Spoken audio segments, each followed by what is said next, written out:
Assalamualaikum warahmatullahi wabarakatuh. Nama saya Muhammad Izzah Fahmi dan hari ini saya akan menerangkan macam mana seorang mutawif menguruskan jemaah-jemaah haji di Tanah Suci. Jadi, mari kita mulakan.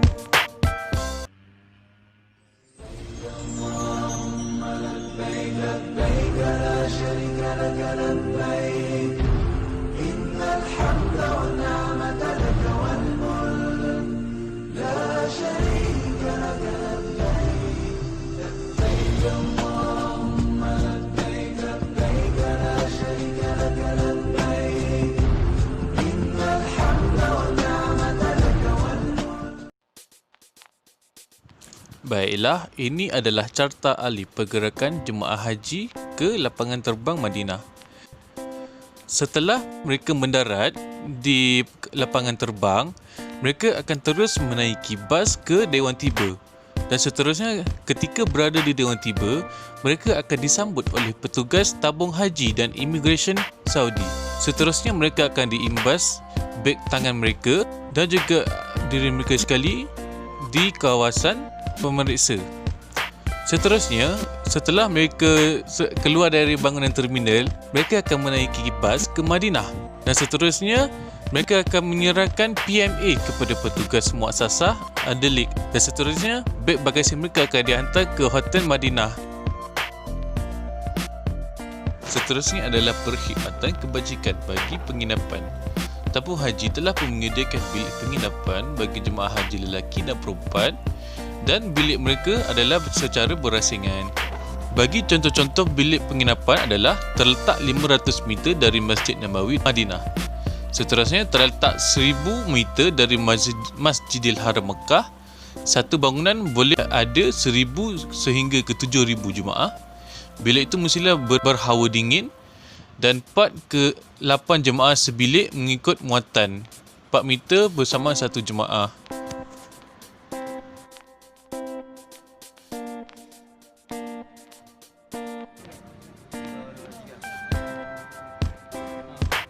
Perkhidmatan kebajikan seterusnya adalah sajian.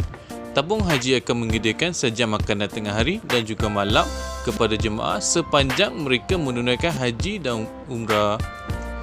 Dan seterusnya, setiap bilik penginapan mereka akan disediakan cerek, teh dan juga gula.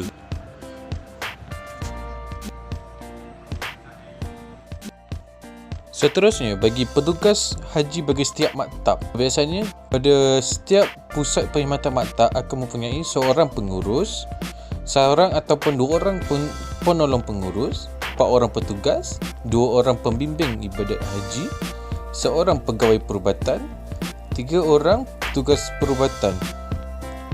Dan seterusnya, bagi maktab muassasah pula, hanya ada seorang rais muassasah, seorang atau 2 orang naib rais, 4 orang petugas maktab dan juga 2 orang mutawif. Selepas itu, tabung haji ada menyediakan perkhidmatan kebajikan iaitu bimbingan ibadat. Tabung haji menyediakan perkhidmatan itu kepada jemaah haji sepanjang musim haji seperti berikut. Pembimbing ibadat haji ataupun pihtas di setiap maktab dan zon di Tanah Suci. Seterusnya, boleh rujuk kepada pakar rujuk ibadat di ibu pejabat tabung haji di Mekah. Seterusnya, mereka boleh pergi ke sesi ceramah di PPM ataupun Pusat Perkhidmatan Maktab dan juga PPZ iaitu Pusat Perkhidmatan Zon mengikut KT.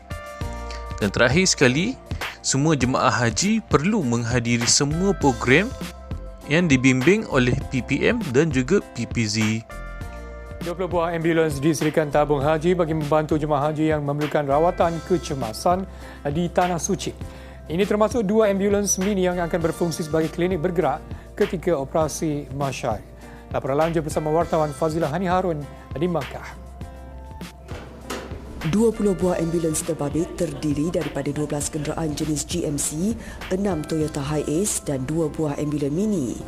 Dish juga telah diberi kebenaran oleh pihak berkuasa Arab Saudi bagi menempatkan 2 ambulans mini ini berhampiran lokasi melontar. Seterusnya adalah pengurusan kesihatan di Tanah Suci. Di sana ada 3 buah bangunan pusat rawatan TH. Yang pertama berada di Shisha Dar Al-Mubarak Mekah. Kedua, klinik kecemasan TH Al-Janadriya Mekah. Dan yang ketiga adalah pusat rawatan tabung haji Madinah, Roha Al-Madinah. Selepas itu, di sana ada juga menyediakan perkhidmatan ambulans. Terdapat 20 buah ambulans di Mekah, Madinah dan Jumum yang disediakan oleh pihak tabung haji. Seterusnya, terdapat perkhidmatan perubatan utama yang tersedia di sana. Yang pertama adalah memberi rawatan kecemasan, memberi rawatan kepada pesakit luar, memberi rawatan pesakit dalam dan juga perkhidmatan pergigian. Selepas itu, bagi perkhidmatan perubatan sokongan adalah menyediakan perkhidmatan farmasi, radiologi, makmal dan juga fisioterapi. Dan terakhir sekali adalah perkhidmatan perubatan tambahan. Di sana ada juga menyediakan perkhidmatan pembimbingan ibadah haji tanah suci PIHTAS. Kedua, perhubungan pelanggan hospital ataupun PRO dan juga menyediakan teknologi maklumat. Baiklah, seterusnya adalah perkhidmatan kewangan. Tabung haji telah menyediakan perkhidmatan pengeluaran wang bagi jemaah-jemaah di kaunter yang telah disediakan dan menggunakan kad debit TH. Penggunaan kad debit TH boleh digunakan di mesin ATM di Tanah Suci ataupun boleh pergi ke perkhidmatan pengeluaran wang di Ibu Pejabat PPM di Mekah dan PPZ di Madinah. Sekiranya untuk membayar dam dan korban boleh dilakukan dengan kaedah pergi ke kaunter pengeluaran Ibu Pejabat dan Maktab ataupun tunai atau debit akaun di kaunter kewangan. Dan kadar dam dan korban bagi tahun 2020 akan dimaklumkan pada bulan Ramadan ataupun Syawal. Baiklah, seterusnya adalah perkhidmatan pihak ketiga. Pihak ketiga adalah pekerja-pekerja yang berada di Arab Saudi. Mereka telah pun menyediakan kemudahan-kemudahan kepada jemaah haji sepanjang musim haji. Sebagai contoh, kenderaan kepada jemaah untuk ke tempat-tempat yang mereka ingin ziarah, tempat check-in, kafeteria, makanan dan minuman, dobi dan juga kemudahan komunikasi. Seterusnya, mereka akan mengenakan caj penghantar bagasi ataupun air zam-zam dari Tanah Suci ke Tanah Air. Dan seterusnya, perjalanan pengangkutan bas intercity dan bas masya ada disediakan. Muatan dalam satu bas boleh dimuat sebanyak 40 ke 50 orang.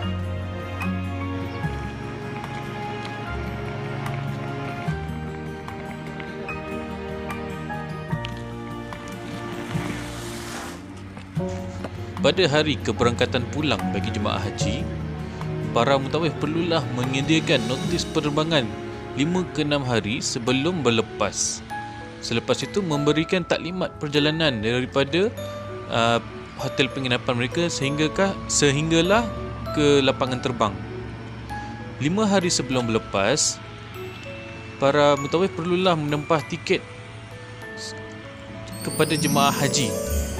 Seterusnya, para mutawif akan mengambil beg bagasi para jemaah haji dan terus ke kabin pesawat. Jemaah haji akan bertolak ke Terminal Haji Jeddah 9 jam ataupun 3 jam dari Madinah sebelum lepas. Setelah sampai saja di Terminal Haji Jeddah ataupun Madinah, mereka akan disambut oleh petugas haji dan dibawa ke tempat rehat. Seterusnya, mereka akan diperiksa beg mereka di pusat pemeriksaan immigration dan juga keselamatan. Bakal haji perlulah mematuhi peraturan bagasi beg yang telah ditetapkan oleh pihak tabung haji. Baiklah, itu sahaja daripada saya yang saya ingin mengkongsikan kepada anda. Sekian, terima kasih.